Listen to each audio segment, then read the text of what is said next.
Ladies and gentlemen, here's the show everybody has been waiting for, the Gadget Professor. And now, it is my pleasure to introduce you to the professor himself, Don Bain. Hello everyone, and welcome to the Gadget Professor.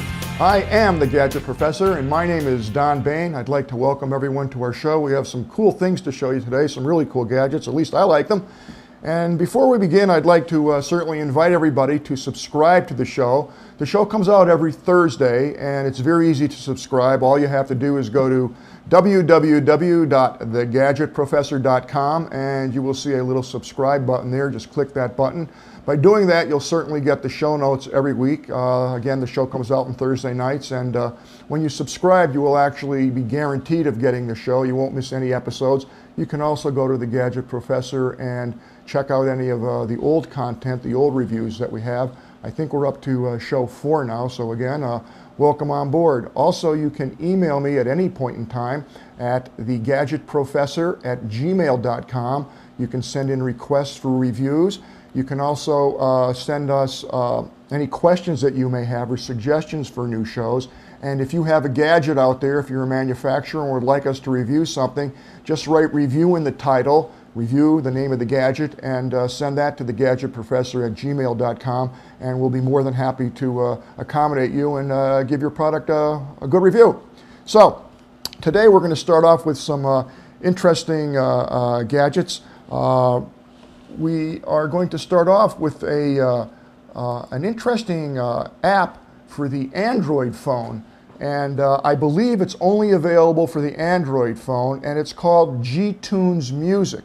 And if we take a look at the website, if we bring that up, this is an Android freeware, and again, if you check the show notes, you'll actually get the URL here, but it's androidfreeware.net.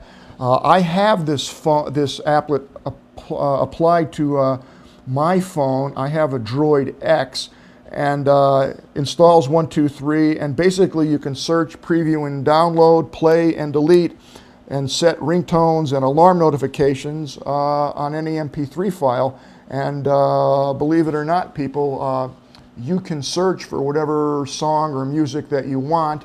I don't know how they can do that, but if you put in the Rolling Stones, for example, you will get a number of Rolling Stones tunes. You click on it and it's there. This is not available on the iPhone. I wonder why, but it is, at least at this point in time, available as a free service, a free download on the Android phone, and from time to time it disappears, the app. It is up now, and if you don't get it, do a search for G-Tunes Music, not just G-Tunes, G-Tunes Music, and if you do a little searching around, you'll be able to find that, and I think you'll enjoy that app. I know I do. Moving right along, here's another very useful device that the Gadget Professor uses all the time when he travels. And this is basically a portable power pack supply that you can basically put in your pocket. You want to charge it up before you take a flight. And what this will do is it gives you up to 55 hours of portable electronic power for any of your digital devices. So if you have an MP3 player, your iPhone, iPad, iPod, this will power it up. And it's easily rechargeable, very portable, and actually it's quite affordable. The price on this is $60, and this is put out by Kensington. It's called the Kensington Portable Power Pack for mobile devices. They make a number of different power packs, and there are also a number of different brands of power packs out there, and I have quite a few different ones. This one I have used several times, and so far it's been pretty good. It holds a charge, it's light, it's affordable, and it's great when you're on that long flight or in your car. It's great to have some auxiliary power. Certainly if you're in your car, you can use what's called an inverter and just plug it into your cigarette lighter. This device will charge from your cigarette lighter, or you can plug it in the wall. It comes with a number of tips so that you can hook it up to the various appliances that you have. So the Gadget Professor does use it, and I do like it. And again, that's the Kensington Portable Power Pack for mobile devices. Our next device of the day, the next gadget that I think is a really cool device and works quite well, is a projection alarm clock. Gadget Professor sometimes has a little trouble falling asleep and a little trouble staying asleep. I think the Gadget Professor has some sleep apnea. So when I'm laying in bed, I'm usually having my ears tuned in to Geek Central News. We are a proud member of the Geek Central News network, so I listen to Todd Cochran at night when I'm laying in bed and can't fall asleep. So you may want to listen to Todd or listen to the Gadget Professor, and while I'm listening to that, I might look up to the ceiling and want to know what time it is. So this particular projection alarm clock not only gives you the time, it gives you the temperature too. So it has two displays. Obviously, one would be the screen, which is quite large, blue phosphor back, looks great, and you can set it for alarms, of course. And it has a snooze alarm. It's basically a backlit device.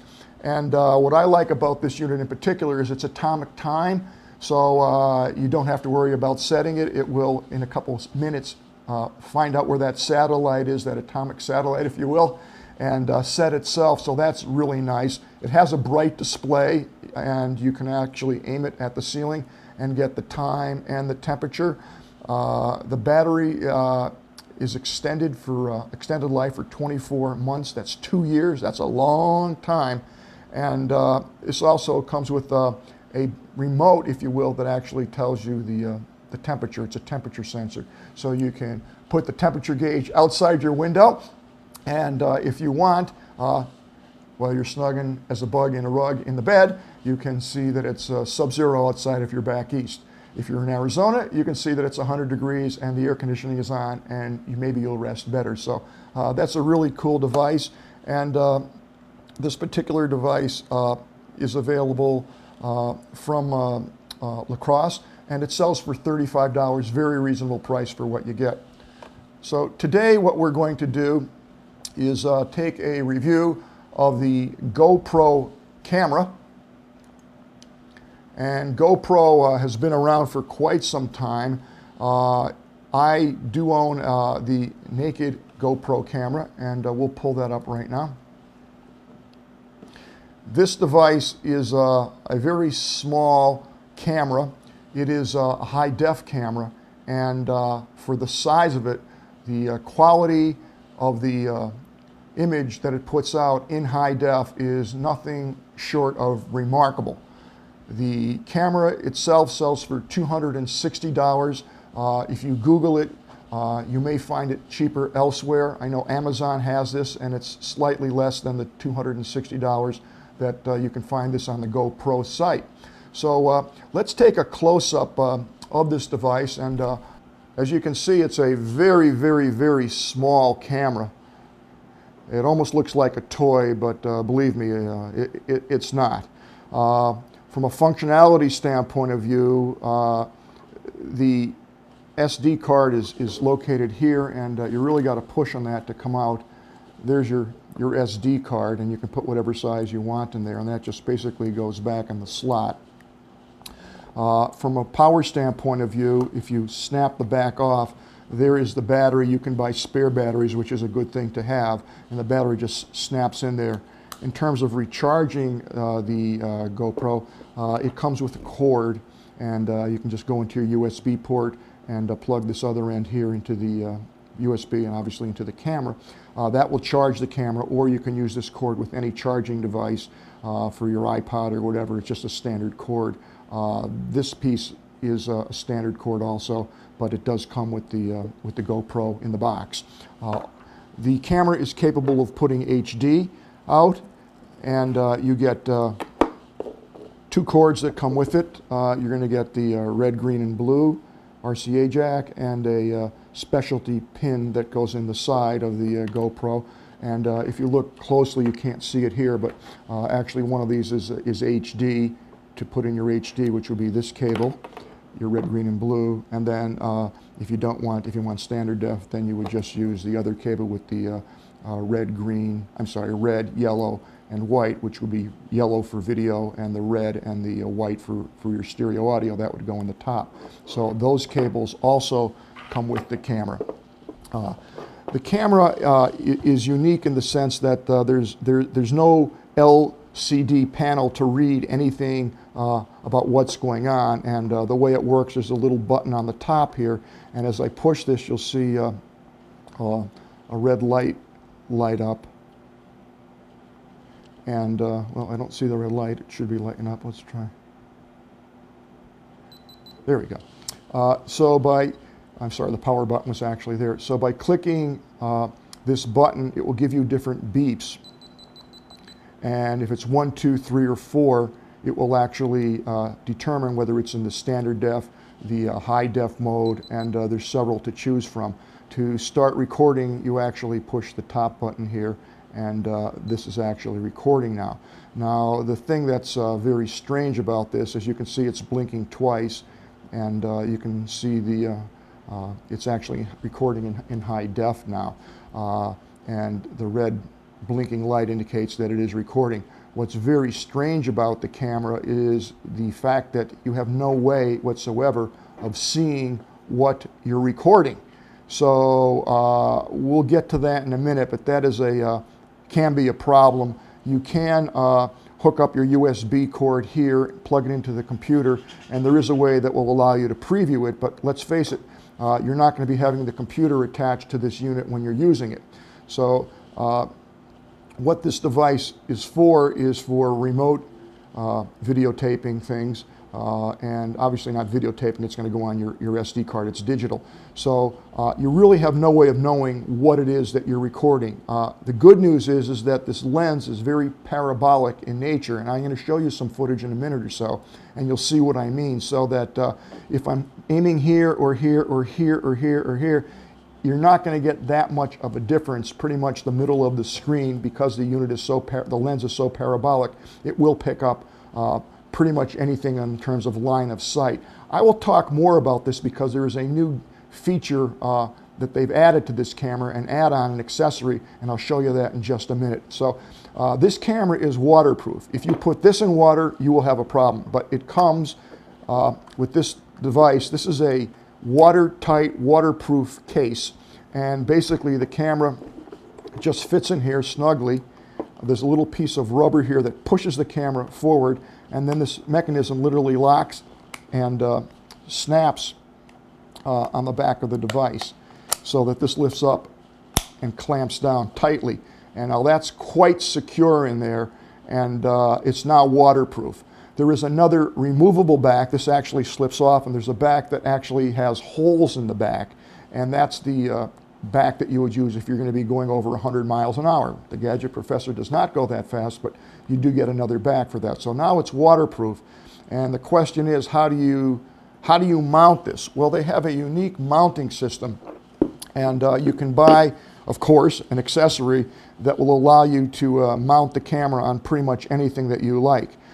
Everything is a la carte with the GoPro, and this piece here I think is $15 or $20, and this is to put it on a tripod, so you can see that this will fit on any standard tripod, and they have this groove system here, and basically it's going to lock into place by putting a screw and a bolt. I have actually rigged this up, and I'll show you why in a minute. I put this on a tripod and just put this nut on here, and the camera will mount to that. So what happens is, as you can see on the bottom of the case, there's a little groove slot here.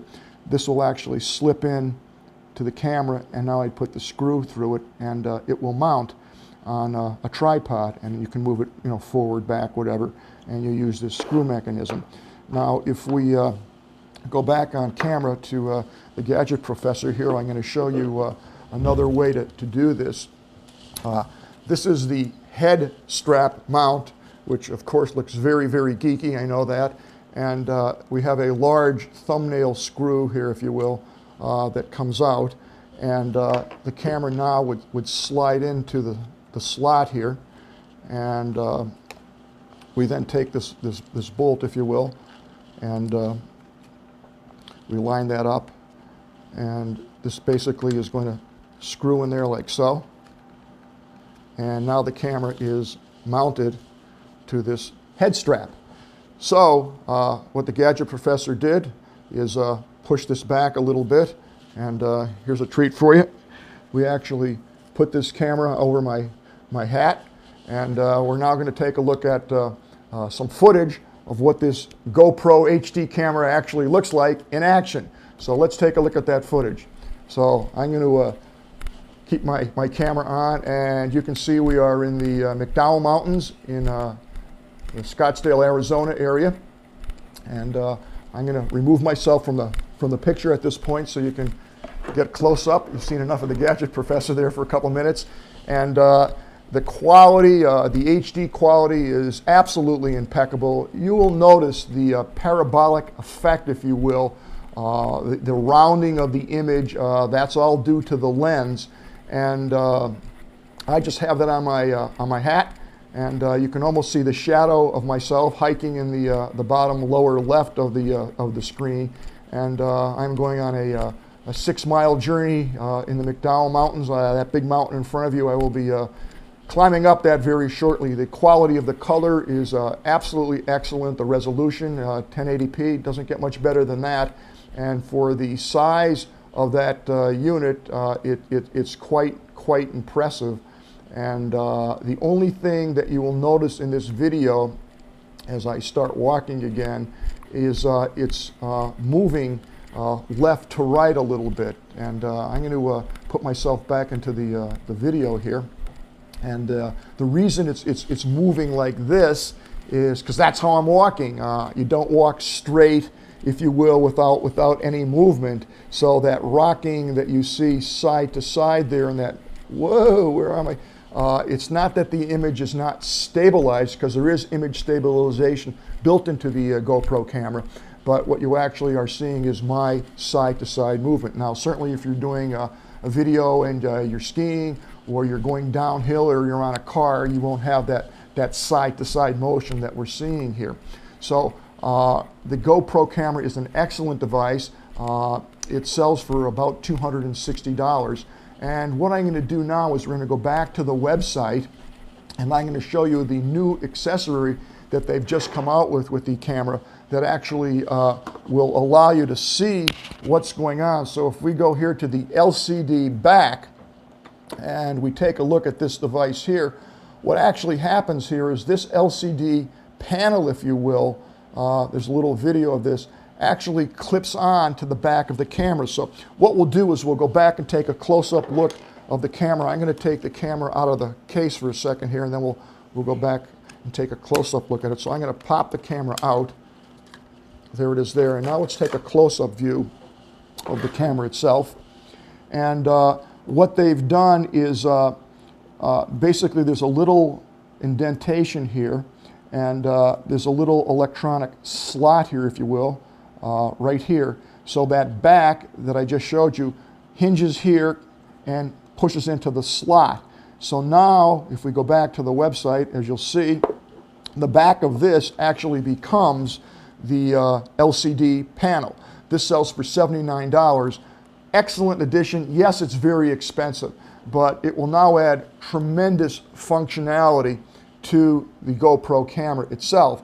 And for the $79, you get the back, and there's also another case that you would get that will actually encompass both the units. So I do have this on order, and as soon as I get it, we'll bring it back into the Gadget Professor studio and take another look at how this LCD panel actually hooks up and how it works. The other thing that's very nice about the LCD panel is you are now able to read menus on the back of the camera and see what mode you're in by clicking on these buttons and waiting for the red lights to light up, and actually seeing what mode you're in. You can't, because there's no way to see it.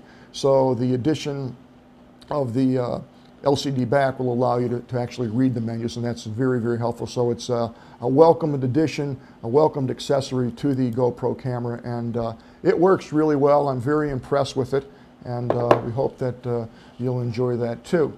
So that will wrap it up today for the Gadget Professor. Again, feel free to email me at thegadgetprofessor@gmail.com. We look forward to hearing from you. And from the Gadget Professor, so long till next week.